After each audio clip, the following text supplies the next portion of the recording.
Hi everyone.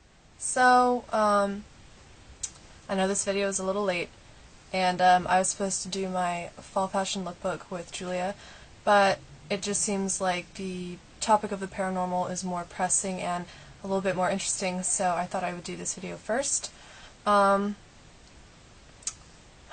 can already tell this is going to be a long video. I might do this in 2 parts, but if not, you might want to grab some tea or some snacks, because I can already tell this is going to be a really long video anyway. Okay, where do I start? Let me just preface this by saying I wouldn't lie to you about this. If you don't believe in the paranormal, that's fine, but I didn't either. But when you see something that goes against your view of the world, you kind of have to amend that viewpoint to match the evidence that you've seen. So, lying to you really wouldn't benefit my life in any way. So, take this however you will. I think I'll start with my own experiences because they're nothing compared to my uncle's story, which is a really difficult story for me to tell, but I wanted to do it anyway, and that'll come later. So, just my experiences. Where do I start? I've had a few. So the first experience I had was when I was 15 years old, and I was laying in this bed here, and my door's right there, and then stairs are right outside my door. So I kind of just got like this eerie feeling all of a sudden. I was laying there trying to go to sleep, and my door was open, and I see this apparition of this kid walk up my stairs, turn the corner, walk along the banister, and disappear. And I was terrified. The reason I know it was an apparition was because I couldn't see his whole body, but I could make out the features, the distinct features of maybe an African American boy ages 9 to 12.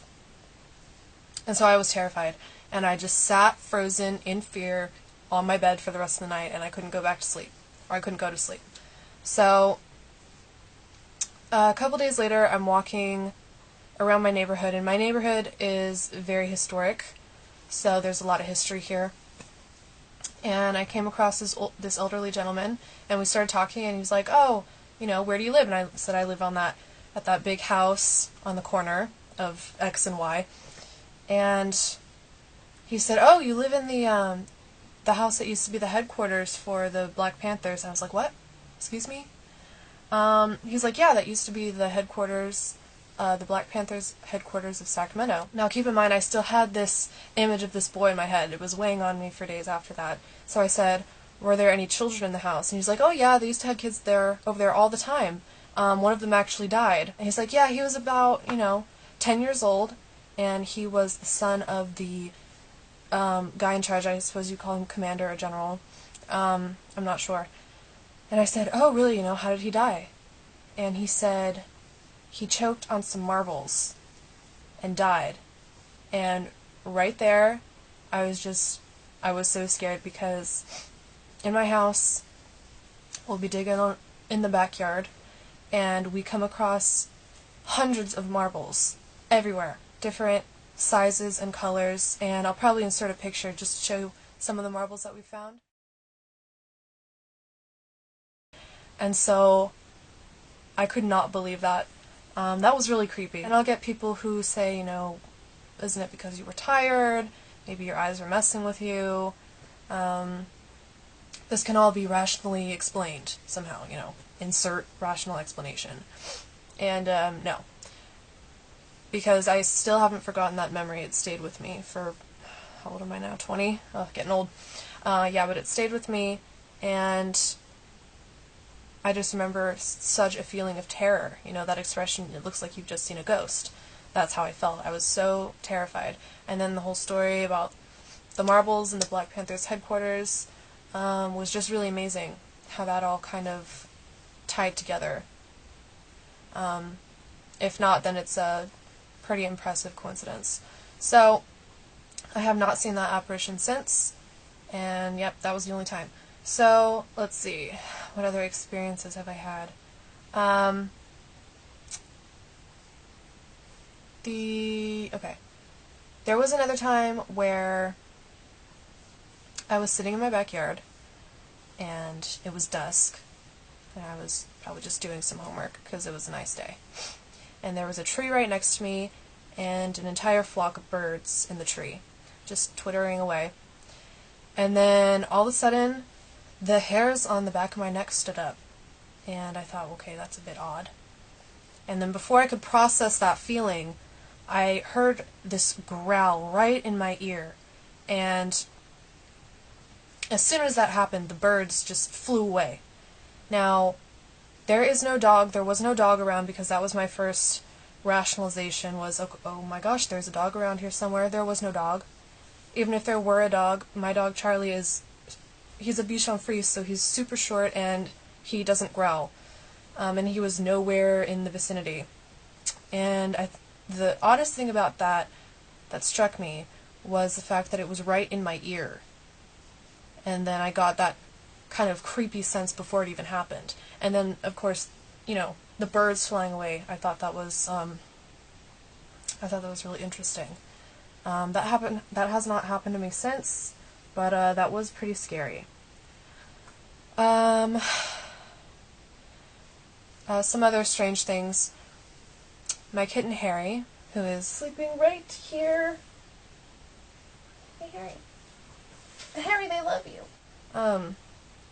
So he sleeps in my room, and when he does, every morning, because I have such strange sleeping hours, he'll be fast asleep, and then usually 2 or 3 o'clock in the morning, he'll wake up all of a sudden, and his eyes will dilate like he's looking at something. And I'll let you go back to sleep before I continue.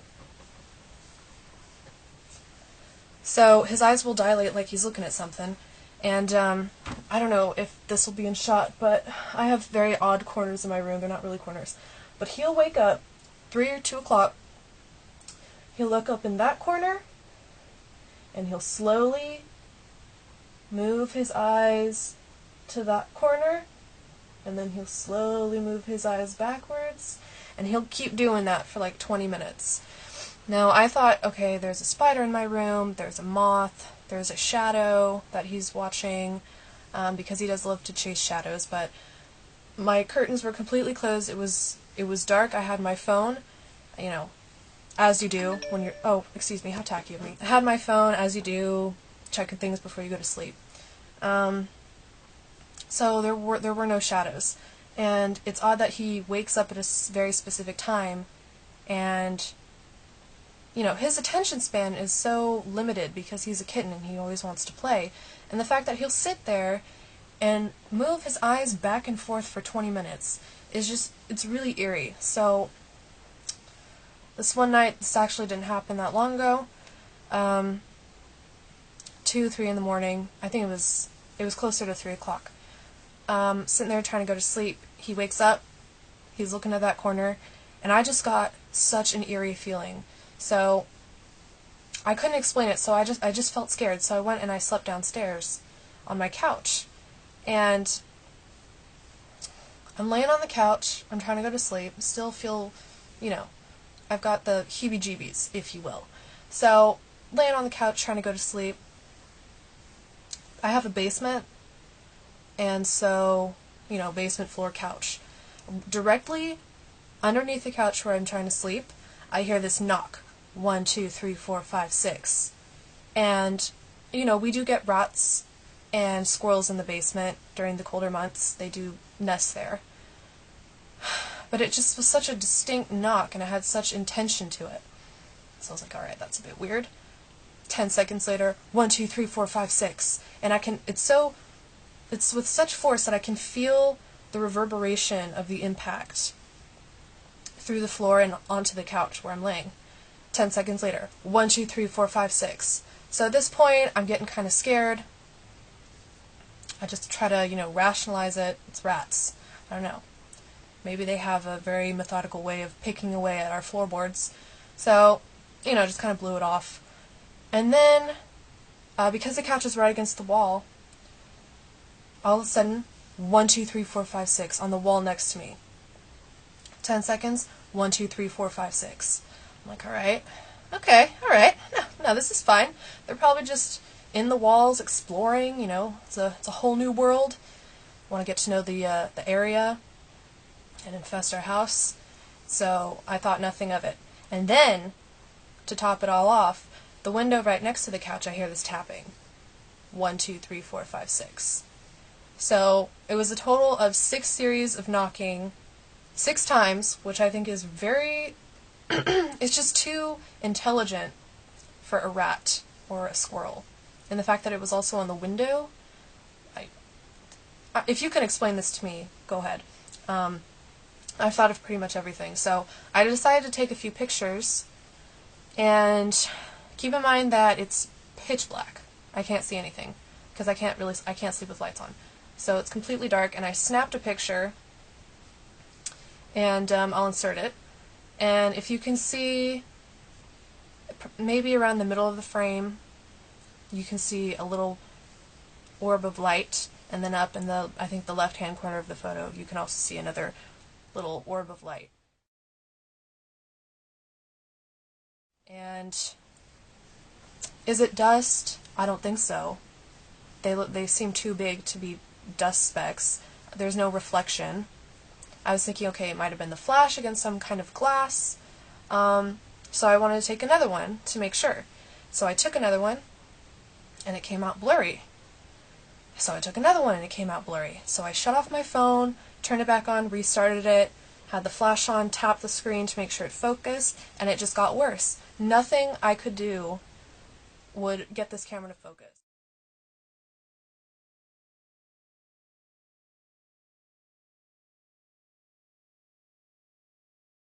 So I just stopped, I gave up, and I tried to go to sleep that night, and it was just creepy.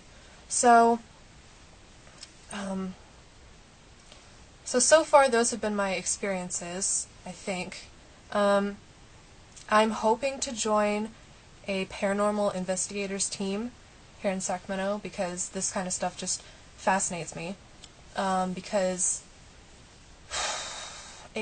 it's difficult to explain, when paranormal things happen, what is it? Is it energy? Is there some kind of, undiscovered fifth force of the universe that we just don't know about yet? I'm not sure. So if you have any paranormal experiences, I'd really like to hear them. Huge fan of Paranormal Witness, Ghost Hunters, The Haunted, or A Haunting, Ghost Adventures. It's okay. Yeah, I really do. I'm intrigued. So I think I'm gonna chase that feeling. Really good episode of Paranormal Witness would be